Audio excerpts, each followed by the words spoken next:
Welcome to David and David on Real Estate.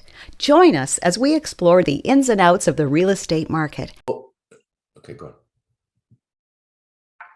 Good morning, David. Really excited to be on today and to do this special podcast on the 2021 federal election. Lots of really exciting topics to discuss, and I think this podcast is extremely timely because in less than 2 weeks from now, we're going to have a federal election. Well, it's even sooner than that. But good morning, David. Some people have voted already, but the election's coming up in a few days. There's not much time left, but I'm excited to be back with another podcast, and what a timely topic for us to discuss. I don't know if we're going to influence people one way or the other, but there's issues that certainly affect us and our lives and our businesses, and that makes it a worthy topic for discussion, anyways. It really does, and the housing is front of center of every single party in their agenda. So it's going to be really interesting to, discuss the different viewpoints and really talk about how they differ and how they're going to impact housing. But before we get into that, let's talk about the market because there's lots to talk about. I want to share some really exciting statistics with everybody, it's really crazy what's happening out there in a really big way. So first of all, the average price, when you look at the city of Mississauga from 2021, comparing August to 2020, went up 16%. So now the average price for all types of housing in Mississauga is just shy of $1 million. It's $972,575. So that's year over year, like from one year, yeah, 1 year to the next year, 16%. And in a more typical year, like it always goes up, but it would have been, maybe a third of that to a half of that, probably at best. Usually you see between 6 and 9%, those sort of percentiles, but it's almost double.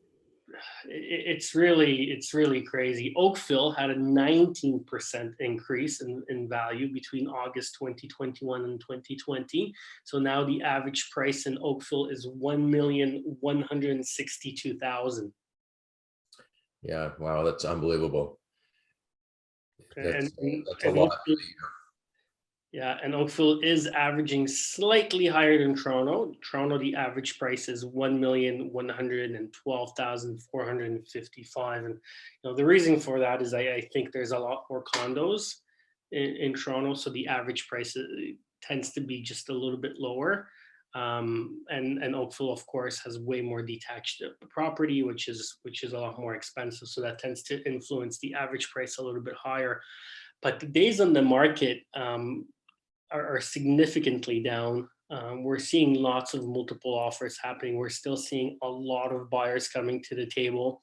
We're seeing a lot of new immigrants transacting, especially in the leasing market. And in the month of July, David, I don't know if you're aware, but Canada let in a record number of immigrants into the country. I think we're over 39,000 for the month. And where are they going? Any stats on that? Because what countries often do, and Canada's done in the past too, is they let people in, but they're directing them to certain parts of the country because that's where they want them to go, at least initially. But once they're in, they're free to go wherever they want, and somehow everybody ends up in the GTA within a relatively short time period. Absolutely. I mean, people go where there's jobs, where there's infrastructure, where the economy is the strongest. And Ontario has always been a front runner, right? Ontario and Vancouver.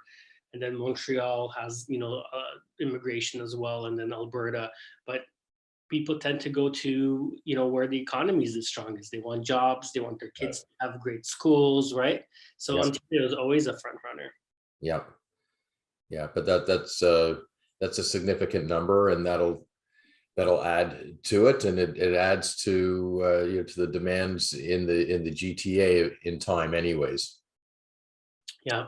So pricing are still trending upwards in a big way, And David, this really all comes down to one major factor in our marketplace, and that is shortage of housing. We just don't have enough supply. And we're even seeing it right now. People are not listing their home, right? And I think the whole idea here is that in the past, when you look at the last 15 years, every single time a seller has sold a property, they were making the biggest mistake of their lives, right? Because 2 months, 6 months, 1 year later, they look back and that property that they sold was worth more money. Right. And I think people are getting this concept now. Like, I'm an investor and I'm calling, people that own sixplexes and commercial plazas and commercial and real estate. And I'm trying to convince them to sell, to list, to think about moving their product. And absolutely nobody is interested in selling real estate right now. Everybody's holding. Yeah, to buy and hold and then get tenants in there and let the values go up, as opposed to buy, renovate, get tenants in, improve the value, and then sell it and move on, do the next property, do the next one. Because that's what will drive the activity a little more when people are going to move on, sell it as opposed to hold it, use the profit, invest it in the next property and go again. Instead, there's a lot, they're just doing what you're saying, they're hanging on to it, they're improving the properties, they're getting tenants in, and then they're holding it and using the rental income and getting the appreciated value, and then eventually refinancing if they want to take some money out of the property. But if it gets to that point, then great. If they refinance, take some money out, and then use that to acquire the next property. Yeah, and I mean, they self-finance, right? Because by the time they pay off the mortgage 10, 15 years from now, you refinance that property, you take the equity out, and now that is tax-free money that is in your pocket, right? That of course, you have to pay it back with interest over time, but that initial lump sum that comes to you, that's tax-free money in your pocket, which is, a great referral strategy as well. So instead of selling the property, and getting hit with a capital gain and having 50% of those proceeds taxed at whatever marginal tax rate you're in, if you refinance, take the money out, put that in your pocket, you have to repay it back over time with interest, but that lump sum is tax-free money in your pocket, which is a big strategy that a lot of investors utilize all the time. But it creates this big problem because people are just not listing their houses, right? People are not listing their houses. They believe in real estate in such a big way. They want to hang on to real estate. They want to acquire more real estate. So it becomes a big supply issue, right? And when supply is really low and demand is really high, I remember my first year economics with Professor Bailey's in University of Toronto. I remember drawing those charts. And when you draw that chart, it just means the price of real estate continues to appreciate upwards, which leads us to the next topic of our discussion. Well, yeah, and it just means you continue to have this multi-offer type of market. And before you get to the next topic of discussion, just a comment from my point of view, because you're always focusing more on, the values of the properties and the increase and everything, which is all important, obviously. But from my business, from our law firm's point of view, we're looking at volume of transactions, numbers of transactions, regardless of the price, because we get paid by doing transactions. So we need there to be an inventory of transactions. And we've just gone through, record numbers for our firm for the months of June. I think June started it, June, July, August, right through September. Wow. Like extremely busy, but I definitely feel that that's softened now, and that October, November, it looks like our volumes are going to be down. We might match, volumes from a year ago, but we're definitely coming off of what was going on for the last 4 or 5 months. So, yeah, and we've talked about it before. We're always lagging a little bit behind your side of the real estate business, right? Because you're writing deals up in July that we're closing in September, and then the stuff that was written up late August, early September, we're closing in September, October. So it seems like in August it slowed down, which it does most years. It's not that unusual. People, real estate agents are on holidays, people are on holidays, people are focused on other things. Usually it picks up once we get to Labor Day. Have you noticed that type of trend? Is there more activity, more listings as of Labor Day? You know what, David? I actually haven't. And a lot of times in real estate is cyclical, and we talk about this cycle, right? But I'm noticing a very different trend happening right now, and I'm feeling a very different trend. And that trend is the trend that we just discussed, that sellers are not running to list their properties. They're really not. They're taking their time. They're really analyzing the situation. They're looking at inflation. They're looking at the fact that prices are going up. Everything's getting more expensive. They know that the value of their dollar is decreasing, and they want to protect and hedge against that. And people are actually openly talking about it. Before, it's the professionals, the real estate agents would say, well, listen, this is really what you should be paying attention to and educating the clients. But now I'm seeing a situation where sellers are more actively talking about stuff like inflation, stuff like prices going up, stuff like this $100,000 that I saved and worked so hard and I have it in my bank. Is it going to work? Is it going to buy me the same thing tomorrow as it could have bought me yesterday?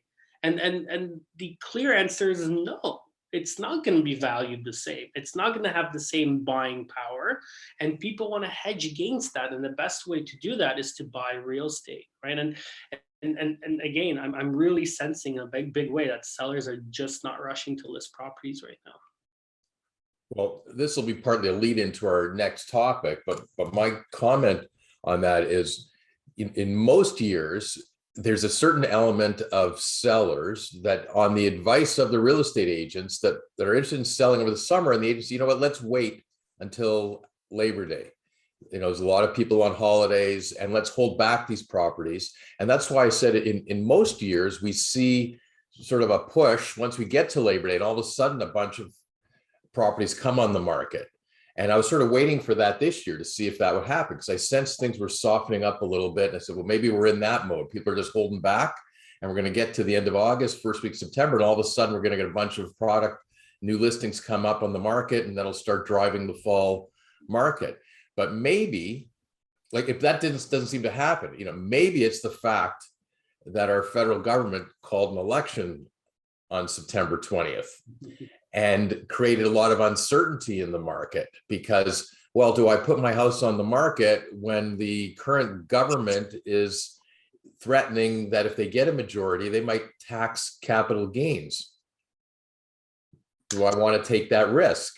Yeah, and I mean, David, that's a whole other ball game, right? I mean, we've always, as Canadians, enjoyed the benefit of not being taxed on our primary residence, and for a lot of Canadians, the amount of wealth that's being created by buying and selling your personal residence, by flipping, by moving up, by reinvesting your hard-earned money and improving your house that you live in, and getting into this trend that every 2 or 3 or 4 years you're going to upsell, you're going to move, you're going to buy a bigger house on a ravine with a swimming pool in a different neighborhood, and that house is going to appreciate more in value.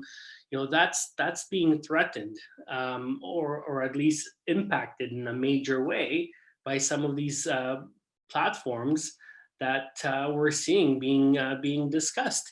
And let's face it, like, at the end of the day, our current government, has printed so much money lately and given out so many incentives to everybody, and that money has to be repaid in some way. At some point in time. Right? What's the plan for repayment? Like, I haven't seen anything definitive about here's how we're going to start paying this back. Not a peep about that. And I mean, David, you and I are business owners, right? Like, we know that revenues are extremely important, but so are our expenses. The debt that we incur as business owners, as responsible business owners, is monumentally important to our long-term success. And I haven't heard none of the parties talk about debt repayment. And it worries me. It worries me as a father. It worries me as a business owner. It worries me as somebody that loves Canada to pieces. Right, and we're in the middle of an unusual debt accumulation by the federal government, driven by COVID. And I think everybody was prepared to give the Liberal government a little bit of leeway, including the other parties when we got into COVID, to, go ahead and you got to, spend this money and commit to this money to help support businesses so the whole economy doesn't collapse and all these businesses don't disappear. And that was supported by the other parties. Like they were not giving the Trudeau government a tough time over that when they were putting those things in, because they would have done similar legislation themselves if they were in power. And everybody sort of recognized we're in unusual times, and we got to come up with something to keep it going until we find a way out of this pandemic, right? But then you get into it, and we're a year and a half into it. Now, at some point, you got to have an exit strategy. You got to put a plan together. How are we gonna deal with it? And I think that's where the other parties started to get frustrated, or they were given ammunition by the Liberal government because they weren't coming up with a plan. So now it's easy for the opposition parties to attack them for this, saying, "Okay, what you did before, we get it, but now what's your plan for getting us out of this?" And not over the next year. But everybody knows it's going to take. It's going to be a 5-year plan, a 10-year plan. It's got to be a long-term plan, but have some plan. Yeah, and I mean, ultimately, somebody's going to have to pay for this. The money's going to have to come from somewhere, right? And I think, how the 3 different platforms think about that resolution, it kind of dictates what their agenda is for this federal election, right? And I think the Conservatives are more about a business approach and empowering business owners to create more jobs and to fuel the economy. And I think the Liberals, have a very different approach, and the NDP has a different approach to that as well. Yeah, and it sort of, this discussion I think starts with the first question, which is, why are we having an election right now at all? Yeah, and that's a tough one, right? That's a tough one. And I think given how much money the Liberal government has spent and given out to people, I think they thought this is going to be a walk in the park for them, right? Because, ultimately, they bought everybody's vote at the end of the day. Right. And look, we can discuss this, and and I should declare up front that I've voted Liberals many times throughout my life. I campaigned as a young guy for Pierre Elliott Trudeau, and put up signs all over the place. And I was a big supporter. And I didn't love all of his policies and didn't love everything he did when he was in power, but he was a qualified leader of a country. He was a qualified prime minister. He had a good team surrounding him. He had tremendous people in opposition at the time too, that you had a lot of respect for. So, but over the years, I voted Conservative as well, because Liberals didn't have the right people in leading their government, or they didn't have I didn't feel they had some of the right policies, or there were certain reasons. And I think I'm probably consistent with a lot of Canadians. We're very different in our system than in the American system, where you're either Democratic or Republican, and no matter what happens, you're voting that way, and you can hardly no one change lines, right? Like the blue and the red, they just they don't mix. It's just you can't.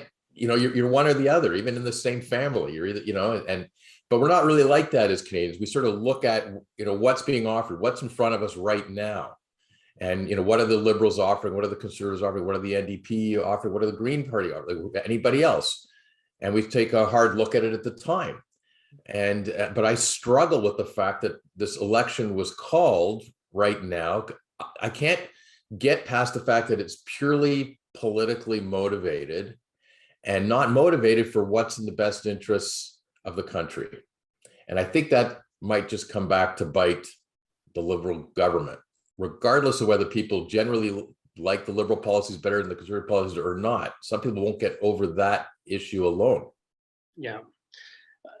I completely agree, David. And I listen a lot to the media. I read a lot, and, I look at social media a lot, and I don't think enough people are talking about that very important aspect that you just mentioned. I think a lot of people have just kind of really, slid that under the table, and they're not talking about it. And I think it has to be talked about, because you're right. Why are we calling a federal election right now and spending, another $420 million, right, of money that we're already getting so into debt, right? Yeah, it's up to Right 600 million.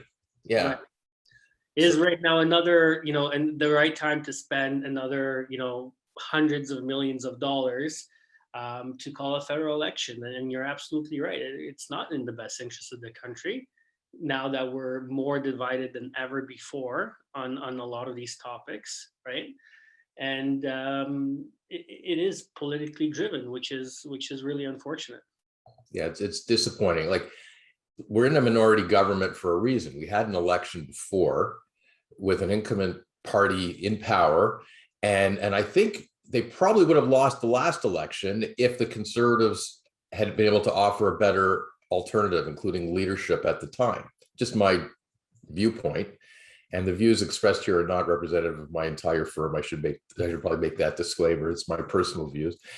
But here, if Trudeau would have come out and said, we're in a minority government, for the good of the country, we need to do A, B, and C. It's going to help us get out of COVID, help the economy. We need to do A, B, and C. The Conservatives and the NDP are blocking us from doing that with this minority government. So we need to go to the polls. I need a majority government because A, B, and C is what the country really needs. Okay, I could accept that if, assuming we all believe that A, B, and C is good for the country, right? But they didn't do that. They said, oh, you know what? The Conservatives, they just elected a guy. Their party's in a bit of a shambles. Nobody knows who their leader is. This is a good opportunity for us to just get a majority government for our purposes, because we want the power. We want to be in for the next 5 years. Well, that's not good enough. That's not leadership. No, that's political opportunism, and that's disappointing. Yeah, I completely agree. But I think, Dave, our Canadian viewpoint and the fact that you voted Liberal, you voted Conservative, you're analyzing the current situation and picking the best for the current situation, and not being like in the States where it's black and white, you're either a Republican or a Democrat and you're never mixing. I think that gives us a lot of strength, right? I think it gives us a lot of flexibility and strength to adapt to the current times and to really choose a government that's representative of the people and what's happening right now, right? Yeah. And I hope that we really come together in the next couple of days on election date and really send a strong message what Canada is all about. Yeah, because I think most of us as Canadians really want an election decided more on the issues, as opposed to, I generally vote Liberal, or I'm automatically voting Liberal, or I generally vote Conservative, I'm automatically voting Conservative, regardless of what they say, regardless of who the leader is, regardless of the platform, right? I think we generally do a better job. We want to see how they're going to respond. What's going to help us in our daily lives personally and in our businesses? Tell us, what's the platform? Here we had a government called an election without having a platform ready to explicitly say, this is why we need an election, so we can have a mandate to do these certain things. And it's not good for the country for us to wait in a minority government but give us an argument, give us a reason. I haven't seen it. So that just, it just gives ammunition to the opposition to fight against it. Say, well, what have you done? What are you doing? Where's your answer? How are you getting us out of COVID? How are you going to pay for all this? What's your platform? Here's what we're proposing. Yeah. And at least they're proposing something. Yeah. I haven't heard either one of the platforms talk about repayment of all this money. Well, the Conservatives have been talking a little bit about it. Yeah, like a 10-year plan for doing it, like recognizing it's not a short-term repayment. It would kill us to try and repay it in short term. But if there is a change in government, they're going to be looking into who got money for COVID and whether how much that was legit and how much of that, what types of checks and balances were put on that. Because who knows what's been going on. It's a lot of money going out the door. A lot of money going out the door. And a lot of it is with no check and balances, right? But I mean, a lot of businesses out there needed help, and at the beginning, I think the government did move really quickly and help where they needed to. So I do give them credit for that. Oh, absolutely. I give them a lot of credit. Coming up with those type of policies, creating those programs in such a short time frame, to get money to people really quickly on the basis they got to take a risk because they know that some of the money is going to go to places that it shouldn't go, or maybe people that didn't really qualify, but they had to take that risk at the time to keep things going. And I commend them for doing that. And I also commend the opposition parties at the time for not doing what opposition parties generally do, for giving them some rope and letting them do it and supporting them. And we saw this in the federal level, we saw it on the provincial level, we saw it on the municipal level too. Yeah, like people really work together, right, amongst the different parties, which was great. And that was another thing that was very different from what was going on in the US, right? Like we had a big sense of cooperation going on here, which was great. But then it does come to a point, okay, now we got to dig a little deeper. What's the next part of the plan? Right. And I think the biggest thing is we need to get people back to work. The CERB payment, that's, keeping people at home. I mean, I'm talking to, a lot of community leaders and business owners, especially in the construction industry. Mm-hmm. And it's extremely difficult out there. There's just not enough general labor, right? Yeah. And the problem is that it's more convenient and more lucrative a lot of the times for these people to sit at home and collect CERB, right, as opposed to go out there and put in a hard day's work. Yeah. Right. And the construction industry is struggling. A lot of the business owners that I'm talking to are out there working by themselves. They can't get help. Like one gentleman shared with me that he's been asking for general help for about 6 months now, and he can't find a single person that's willing to come work for $30 an hour. Right. Yeah. And that's when a more open immigration policy will come into effect too, because if the people that are here and the Canadians won't do it, it's the immigrants, and that's happened historically too. It's the immigrants coming that a lot of them are more prepared to accept some of those jobs and help build the infrastructure and everything. So the issue is disappointing. We have our point system in our immigration policy, right? And a lot of the people that we let in are A-level immigrants from other parts of the world. They're upper middle class, right? And right. The problem is, my office deals with this all the time. We have, just the other day, we leased a condo to people that immigrated from Iran, and they're both pharmacists, right? A pharmacist is not going to pick up a shovel and go excavate a basement, right? They're just not going to do it, right?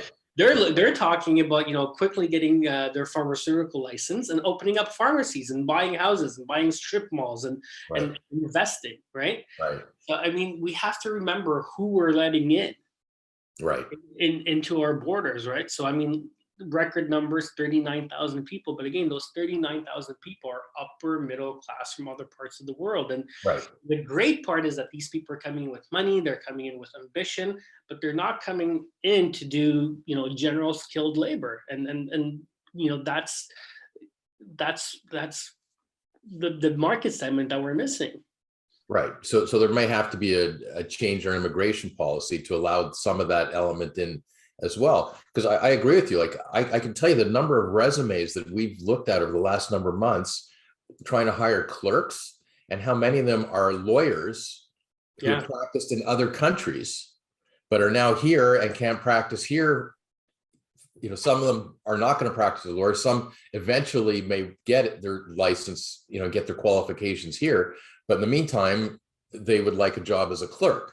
So it's just like you go industry by industry. The pharmacist may not be able to open up a pharmacy right now, but he'll want to do something in the industry in the meantime until he can get back to that, right?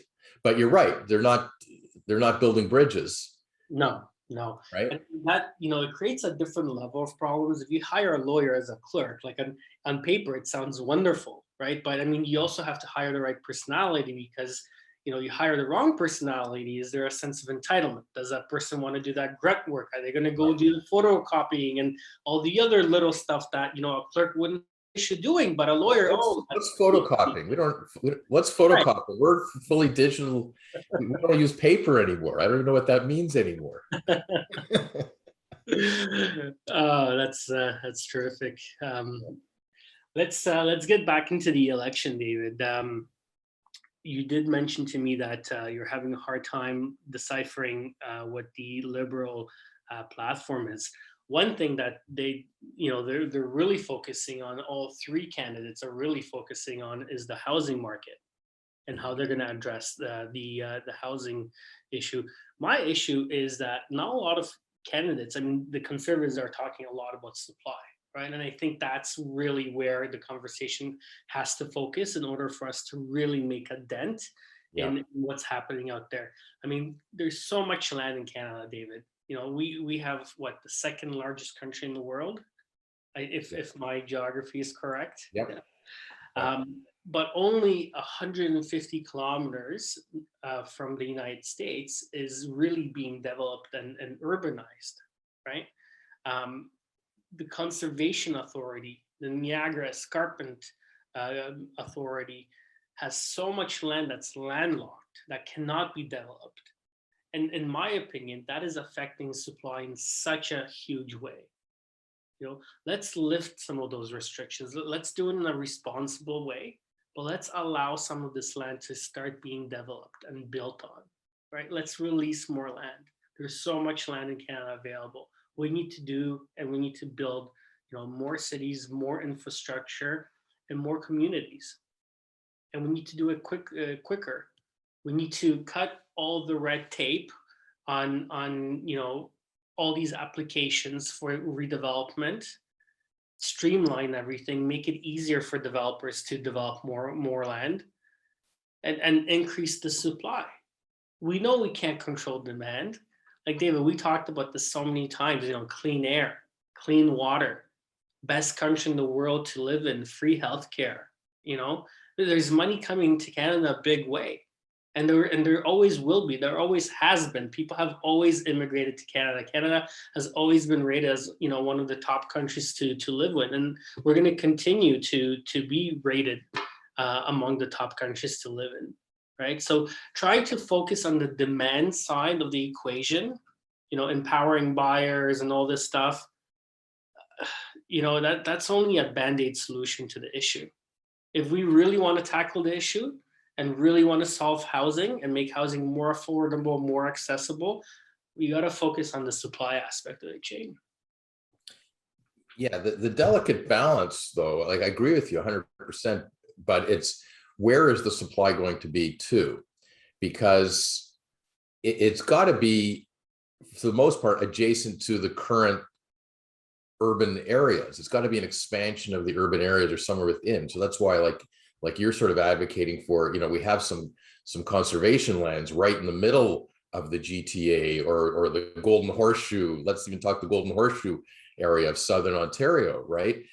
It's those type of lands that we need freed up, because that's generally where people want to live, right? So it's not like, okay, we need a new city built in Northern Ontario somewhere, or go expand, Timmins or Kirkland Lake or something. Like, you could do some of that, or create incentives for people to live up there, which is a good thing to do too. I'm not against that, but the economy is still driven by what's going on in Southern Ontario.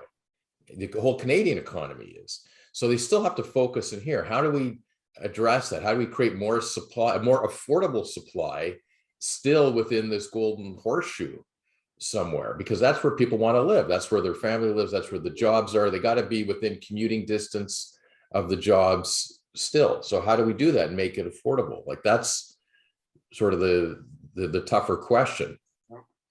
Dave, when's the last time you remember a skyscraper being constructed with the intention of every unit in there being rented?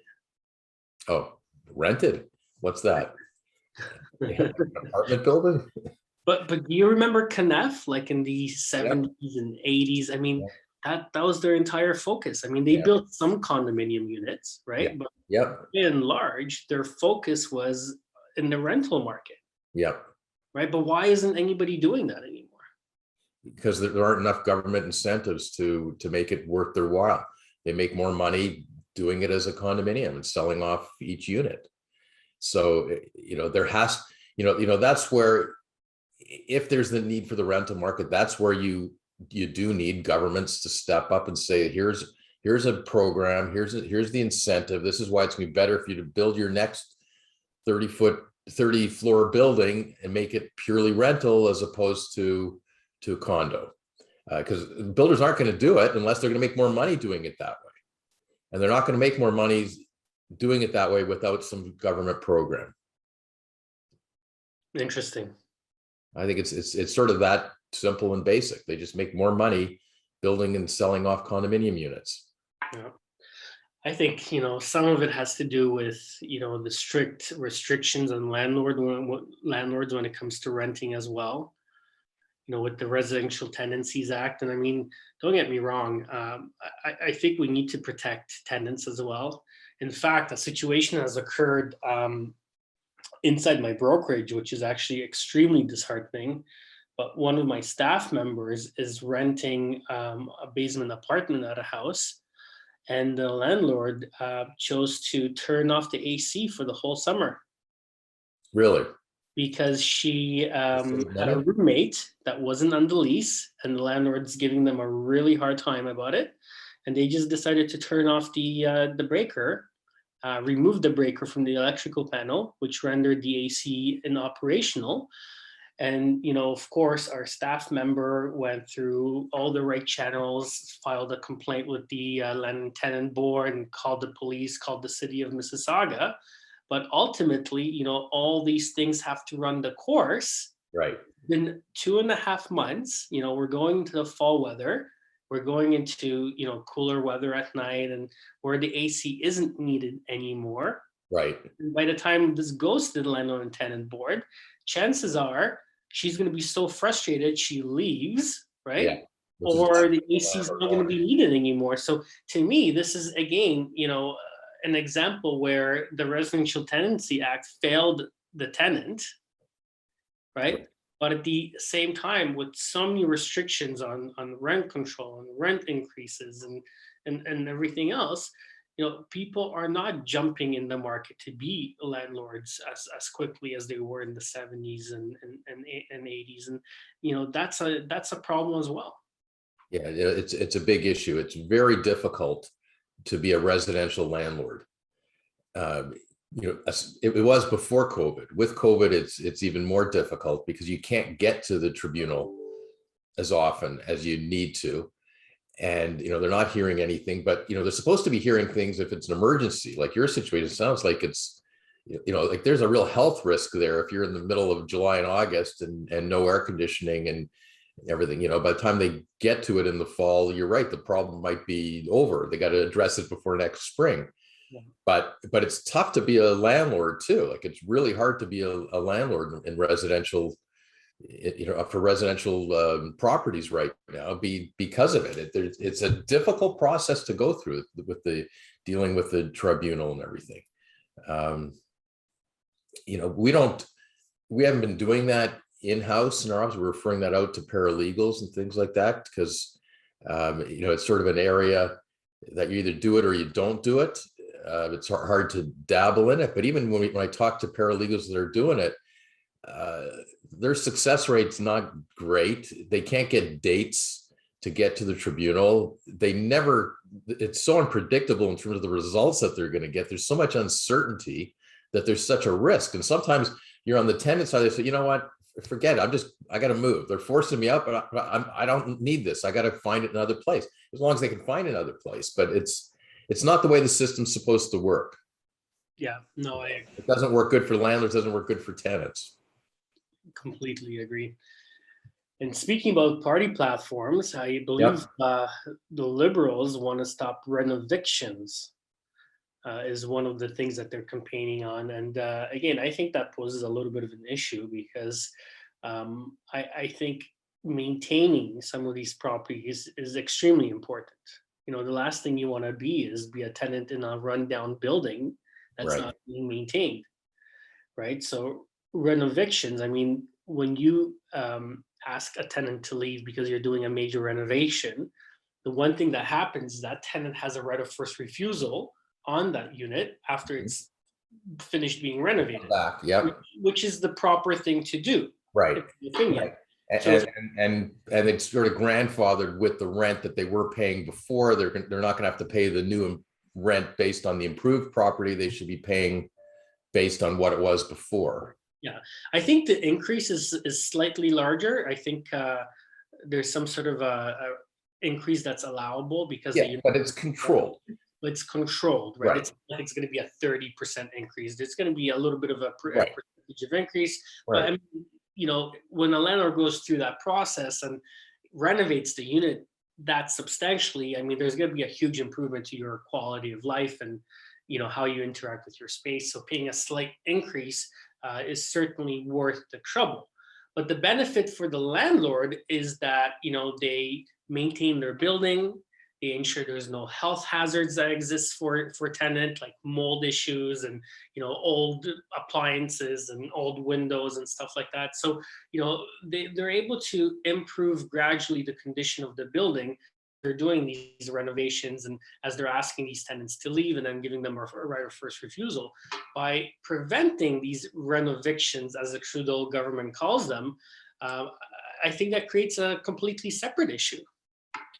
Yeah, well, you know, then these properties will never get improved under that model. Ever. Won't get upgraded. They're going to be living in worsening conditions, because at some point you can band-aid certain issues, but at some point you really need a pretty big renovation to change systems and upgrade the systems, and you can't do that with people living there. So they got to move out, or have another system where they move them to some, you know, to a shorter term rental in order to do a renovation in a 6-week period, an 8-week period, or something, and get them back in. But they can't do the proper renovation while the people are living there. And if they block that, then these places just can become worse and worse, and more deteriorating conditions. They're going to get more run down, and that's what people are going to be living in. So it's not a great policy. It doesn't help the tenant, doesn't help the landlord. Yeah, no, I completely agree. And it completely creates a different set of issues and problems that are much more long-term effect, right? Mm-hmm. Because, you know, you don't want to be stuck living in a building that hasn't been maintained for the last 40 years. All of a sudden, it's a 15-story building. Now you have electrical issues, elevator issues, fire issues, and different hazards that exist. And you know, you have people living under that space. So, you know, there's no simple solution here, but you have to kind of think long term. You know, whatever is being offered on the table, it has to solve a bigger issue long term. There's all these issues, we're talking about very complex issues, David, and none of these issues are going to be solved in a day, right? And you know, when you look at the Liberal campaign, it seems like they're just putting band-aids everywhere, right? They're not really solving the big issues. Yeah. And you know, that's my issue with their platform. Yeah, and at the same time, they're looking for potential big winners to, you know, that might give them a huge boost in revenue. For example, we will go back to the issue we talked about very briefly before, is are they going to tax capital gains on your principal residence?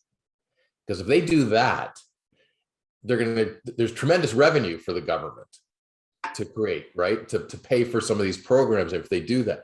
But what effect is that going to have on the general welfare of private Canadian citizens trying to own their own home and trying to move from one home to another?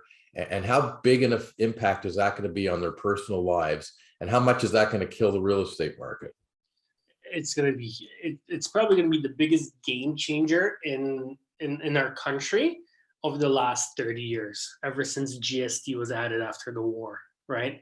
Mm-hmm. I mean, this is going to be huge. This is going to cost millions of Canadians, hundreds of thousands of dollars, you know? And like we said at the beginning, before we started our podcast, we talked about this a little bit, but the money has to come from somewhere, right? And when you look at the Liberal platform, I mean, Justin Trudeau has hinted on a number of different occasions, and so have his, you know, MPs, that they're seriously exploring and looking at taxing personal residences. Right. And but shouldn't that be clearly on the table now for this election? Like they're not saying it's that they're doing it, but what if they get a majority, 5 days from now, and all of a sudden they say, okay, we have a majority and this is what we're doing. Well, we didn't have an election over that issue. You didn't make that front and center. And that's why I have a bad taste in my mouth, the way they're approaching this whole election, right? I don't like this hinting about a possible program like that. If that's what you're campaigning on, if that's what you think is best for the economy and for our country, and that's your plan for getting revenue back to the government to pay for all these programs, then tell us and explain to us why it's still going to be good for Canadians to have their principal residence taxed when they sell it. Tell us where the money is going to go. Tell us how you're going to do it. Show us how it's still overall going to be good for us. And if it is, then let's have an election and we can vote for it, yes or no. We either agree or we disagree. But don't do a backdoor election, try and get a majority, and then have to get a majority when you're not clear what your platform is and what we're giving you a majority for. And then all of a sudden you're going to introduce a program like that. That's a potential game changer to everybody's lives. That's not the way it should be. I think you hit the nail on the head. I don't think anybody could have said it better, but I completely agree with you 100%, David. And that's the beauty of democracy, right? The democracy is that you put two different views on the table, you discuss both views openly, right? And then you let the people decide, right, what they want. Right. The problem with what's happening right now is, this election is being called completely out of the blue, right? God knows why, right? At this point in time, for political reasons, right? And the biggest issue, and that was hinted so many different times, is buried in their platform.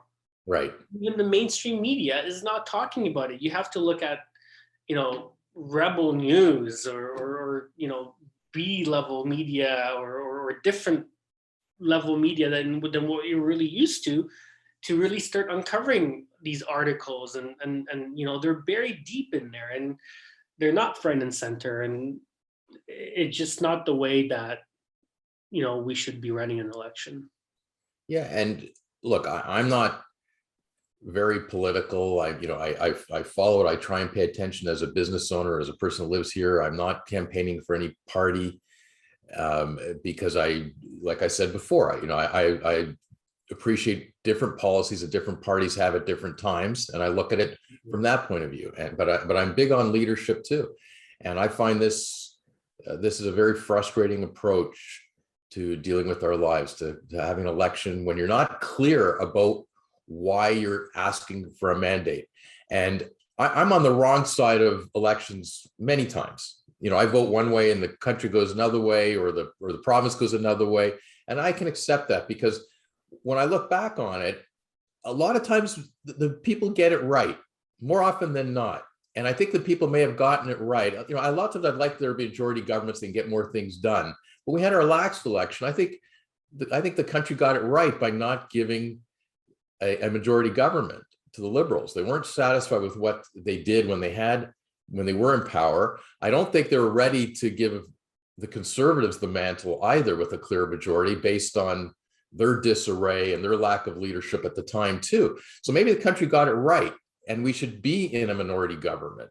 And maybe the fact that we're in a minority government has actually helped us get through COVID to some extent, because they can't go crazy with policies that make no sense, because they've got a platform or they have power without telling us what their policy and platform is.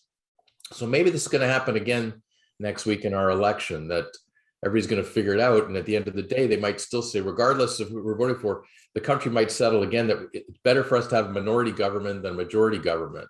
And when we're ready to have majority government is when we have a clear platform and clear leadership. Then I think the government, the people will step forward and say, yeah, we can support that.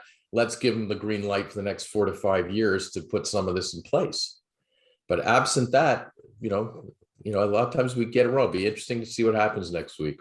It really will be. It really will be. And I agree with you, David. I mean, I love this country, and I want this country to, be the great country that it has been, and continue to really empower all Canadians. and be a world leader on a lot of different aspects. And it's going to be interesting to see what Canadians vote. But you're right, they do get it right most of the times, and it's going to be very interesting to see what happens. Yeah. Really difficult, on not to really put forward a personal opinion and really, try to remain neutral on the topic on the podcast. But there's a lot of different issues at stake here, and I think the underlying causes of what's happening and what each party stands for, we really did a great job of discussing today. So one other thing I really wanted to talk about is the Conservatives and this whole idea of deferring capital gains when making bigger real estate acquisitions, because it's an interesting concept. And the concept is the same that they have in the States. They have the 1061 exception, right? Where if you're an investor and you sell real estate, as long as you're going up and buying a bigger property, then you're deferring your taxable gain until you sell that bigger property in the future. Because you're putting it back into the next property. You're putting it back into the next. Taking it and keeping it, it's taxable. If you're putting it into the next investment, it defers it because it's into the next investment, so it doesn't become taxable yet. Right. So let's say you're an investor or you have a building that's $100,000. You want to buy you want to expand your company. You want to have a larger space. You want to buy a building that's $200,000. Well, when you sell your building for $100,000, half of the gain is taxable, right? So what happens when you buy the next building, your purchasing power actually diminishes by about 25%. Yeah. So in the States, they have a 1061 exemption, meaning that if in a specific period of time, you tell the government, hey, I really sold this building to buy this other building, and within a specified period of time, you purchase the other building, which is bigger and more expensive, then they let you defer the tax on this building, and they give you 100% of that money towards the second property. And I think it's a really smart way of encouraging people to invest more, right? Yeah. And not only invest more, but not hold on to the properties, right? Because we talked about supply, and we talked about this phenomenon that, if I sell the building and I'm taxed at 25%, that's a 25% loss to me when I make the decision of selling the building. If I choose to refinance, keep the building, well, then I didn't have to pay that 25%, right? Yeah. So another way of helping with the supply issue is to encourage people to sell more commercial real estate by letting them defer that taxable gain benefit, right? Not only are you increasing their purchasing power, but you're also making more properties come onto the market. And I think a lot more properties would come on the market. Like, think about, if you're an investor, right? And I ask you, hey, sell this property and pay me 25% of the net gain that you had, effectively on it. You're going to think twice. You're like, well, I have good cash flow. The property's appreciating. And you're asking me to give up 25%? For what reason? Right. Why are you sharing in my profit and reducing my buying power at the same time on the next investment? Right. So, it's a very interesting issue. The side of that I get it from the point of view how it's good for Canadians to have that ability. What you don't see is it's obviously they're not going to be generating revenue for the government by giving up that 25%, right? So they need other programs. Where are they going to get? They still need to find programs to get money into the government to pay for some of these other programs. So they're saying, okay, we're going to find another way. We're not going to do it through that real estate market, but we're going to find another way, because that's a lot of money to give up on. Well, you have to look at the spin-off effect, right? Like, when a property gets sold, there's real estate commissions, there's land transfer tax, there's home inspections that have to happen, there's environmental inspections, there's mortgages that have to be transferred, there's legal lawyers involved, there's searches, there's title offices, there's title insurance, right? There's insurances that have to be bought and sold, there's utilities that have to be switched and switched, right? So and there's improvements to the property too, the physical construction improvements to the property. Like there's a lot of employment benefits and improvements to the physical property too that come through all of that as well. Right. So yes, you're not, you're basically not true. But remember, people are not selling these properties, right? That's the whole issue right now is the government's not generating that 25% anyways, because a smart investor buys a commercial property and they're holding it forever anyways, right? So by not taxing them on that and encouraging them to sell, look at the spin-off that you create. Right. And that's a great explanation, David. That's a fabulous explanation why it makes sense, because to not do it, it just stagnates the market. Estate market. So they're not generating the revenue anyways. They're just sitting back and saying, hey, if and when you sell this, we're going to get 25% of it. Yes. But there's no incentive for them to sell it. So they're not going to get that money.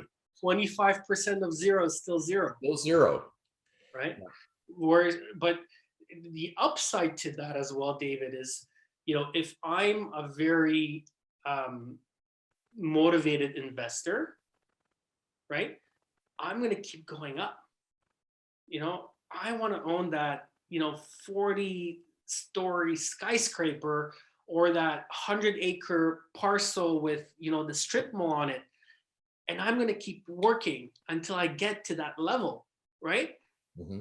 And this is going to help me get there, right? So not only am I creating spin-off, not only am I encouraging this property to go on the market, not only are all these other trades and lawyer offices and realtors and construction workers, getting way more of that pie in the spin-off, right? Creating labor, property management, like it all comes into place. But now the ownership is changing hands, the properties are being improved, and I'm moving up, right? And eventually, that piece of property has to be sold, when the investor gets older and says, you know what, I'm done. I need to retire, or I need to pass. Cash out. Yeah. I need to cash out. Like I'm 7 years old. Then the government is going to make, 25% on a huge piece of property. And that's going to happen over and over and over and over, because eventually all of us at one point say, you know what, it's been a good 30 years. It's been a good 20 years. We've done well, but it's time for us to, play with our grandkids. Right.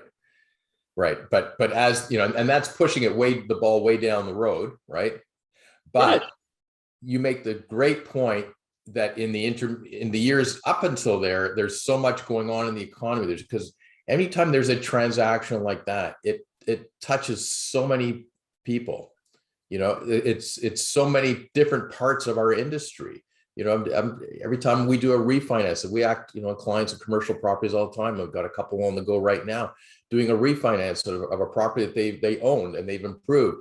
But now they're going back to the bank, say, hey, we've improved this. We got it all fully tenanted.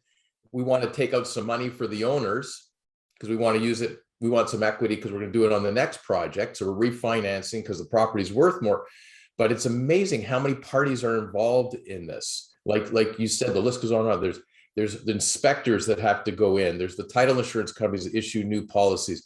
The lawyers on for the borrower, for the lender, are getting paid on this. There's environmental studies that have to be updated on it. They're getting money on it. The insurance industry is issuing new policies. It affects so many places. Plus the lenders getting fees.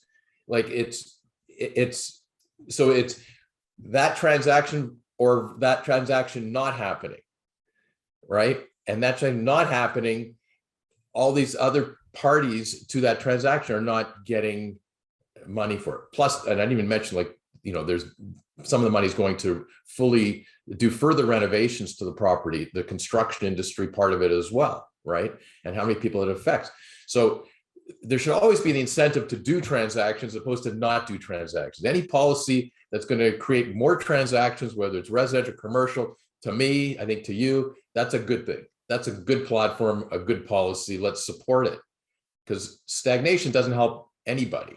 No, not at all. And I mean, like, David, real estate has always been buy and hold over time, right? But look at the issues that it's causing in our economy. Zero supply, nothing on the market.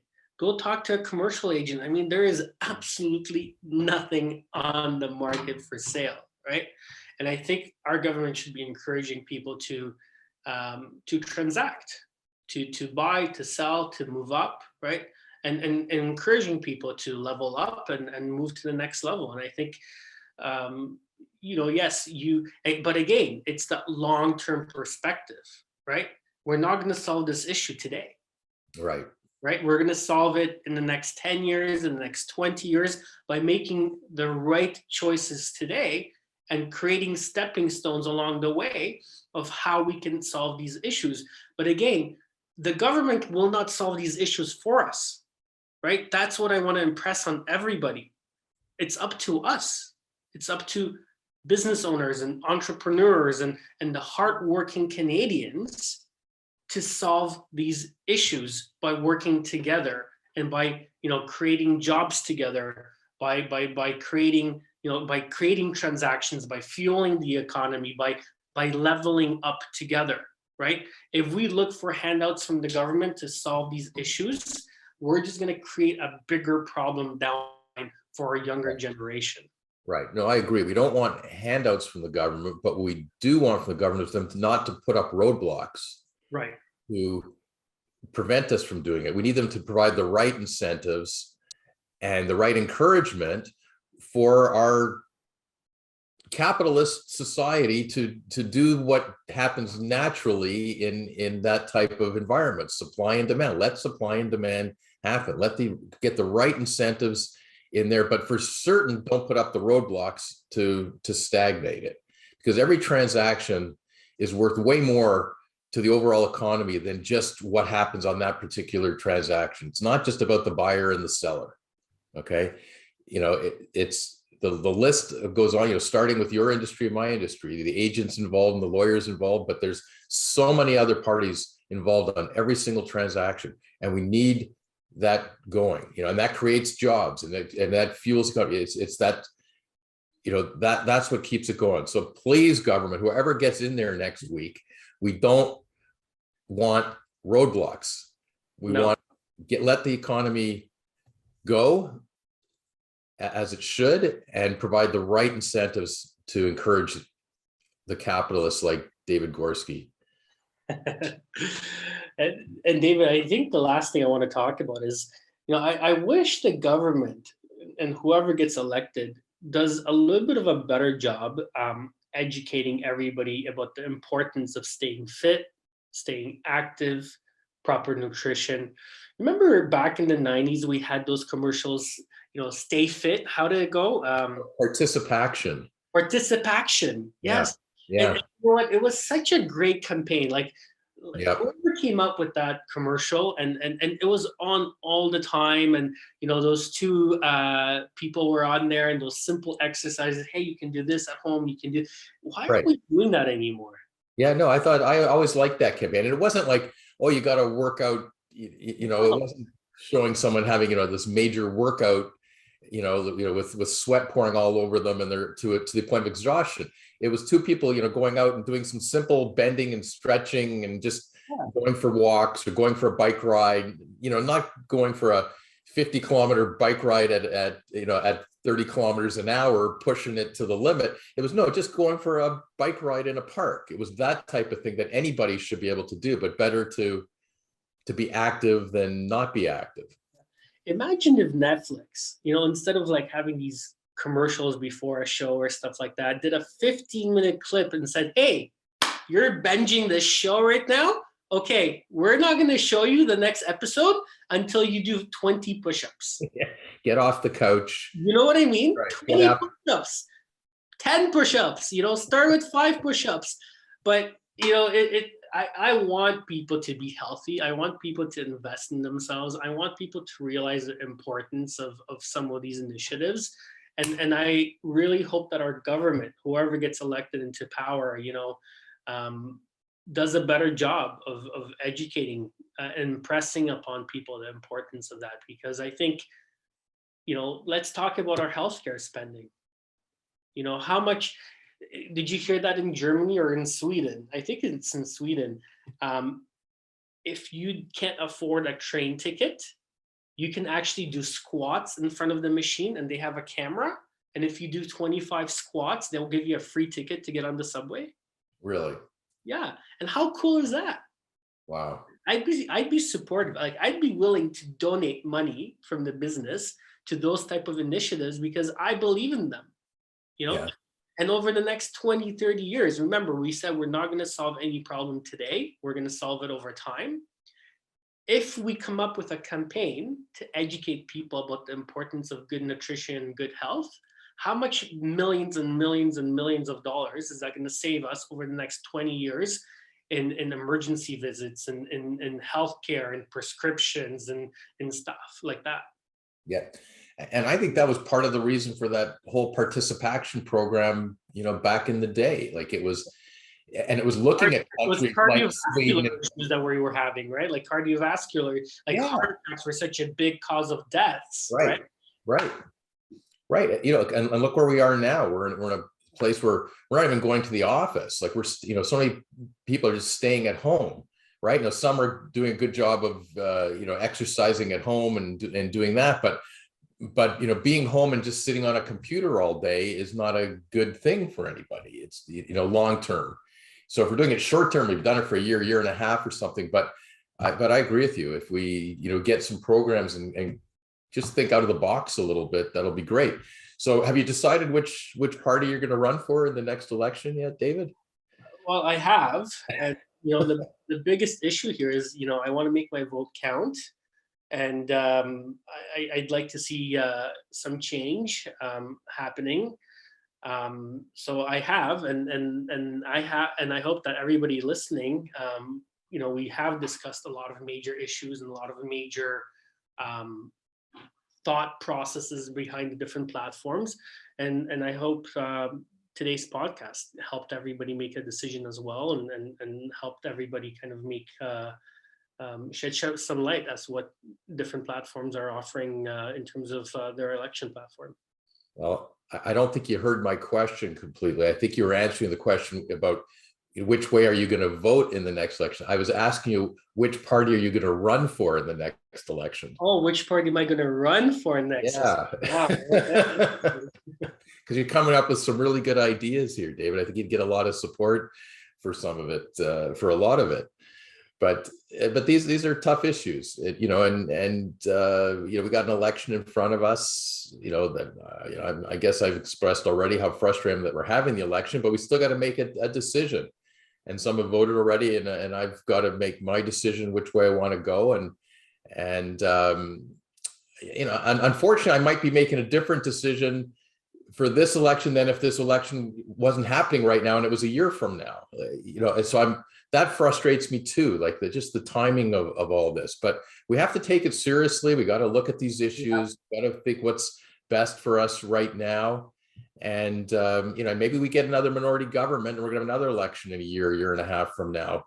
When hopefully we're a little more out of COVID and stuff like that, maybe the issues will be clearer. Maybe the parties will be clearer to us as to what they really stand for and what they're really offering us. So chances are the people will get it right again and figure out, what's best for us, and it might be another minority government for a period of time. I'm not sure which party is going to be in power, but I think there's a real good chance it'll be a minority government. I think you're right. I hope I hope that that's not the case. But like you said, a lot of the times Canadians get it right. And I just think you have to look at the motivation of why this election was called and really what's happening here in the underlying tones. And I think everybody's going to make the right choice. Yeah, I hope so. Yeah. All right, guys. Well, thank you very much for joining us. This episode went a little bit long. A lot of really great topics that we discussed, and really looking forward to the next podcast. And by then, election will be over and we'll know exactly who's in power and what that means for our real estate market. So I have a feeling, David, that we're going to continue this topic, only we're going to talk in a little bit more absolute terms next podcast, and what that really means for our housing market, who got elected. Yeah, and this is recorded, so we're going to know how right or wrong we were with some of our comments when we see the results of this election next week. So it'll be interesting because we're on the record with this, but we'll look at it again. We'll analyze it again and break it down and try and figure out what it's going to mean for us going forward, how it's going to affect our respective businesses and the real estate market in general. And we'll talk about it again next week. I look forward to it. In the meantime, I can't stress how important it is that everybody goes out and votes this election. It's an important election. Every election is important, but this election is monumentally important. And I strongly encourage you to go out and cast a vote. Whatever you believe in, there's no right or wrong, but please go out there and cast a vote. And I agree 100% with that comment. No matter who you're voting for, I don't care which party, but exercise your right to vote. Okay, that's the most important thing of living in a democratic society like we're in. And we're, like you said before, we're so lucky to be living in Canada and having our families here and our businesses here. And that's our number one right, is to vote. And sometimes you're going to be on the winning side, sometimes you're going to be on the losing side. Think about it hard, figure out what you want to do, make your best choice, but get out there and exercise your right to vote. That's critical. David, great conversation as always. We'll see you next week. Thank you, everybody. And enjoy your day, enjoy your week, stay safe, and don't forget to vote. Bye, everybody.